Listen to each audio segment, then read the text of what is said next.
യേശുവിൽ പ്രിയപ്പെട്ടവരെ, മിക്ക ദേവാലയങ്ങളിലും വിശുദ്ധ കുർബാനയെ തുടർന്ന് ആരാധന, നൊവേന എന്നിവ നടത്തുകയും അതിനുശേഷം വിശ്വാസികൾ വൈദികരുടെ ആശീർവാദം ലഭിക്കാനായി ക്യൂ നിൽക്കുകയും ചെയ്യാറുണ്ട്.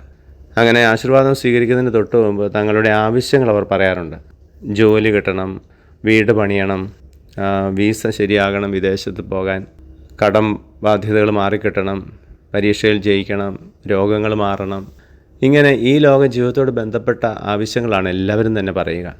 വളരെ വളരെ ചുരുക്കമായിട്ട് 1-2 പേര് മാത്രമാണ് എൻ്റെ അനുഭവത്തിൽ തങ്ങളുടെ വിശ്വാസ ജീവിതം മെച്ചപ്പെടണം, ഈശോയോടുള്ള ബന്ധത്തിൽ ആഴപ്പെടണം, ഇങ്ങനെയൊക്കെയുള്ള ആവശ്യങ്ങൾ പറഞ്ഞിട്ടുള്ളൂ. അപ്പോൾ ആദ്യം പറഞ്ഞിരുന്ന ആവശ്യങ്ങളൊക്കെ ഈ ലോക ജീവിതത്തിൻ്റേതാകുമ്പോൾ ഇന്നത്തെ വചനം പറയുന്നത് പോലെ നമ്മുടെ സ്ഥിതി മറ്റുള്ള മനുഷ്യരെക്കാൾ നിർഭാഗ്യകരമായി തീരും എന്നാണ്.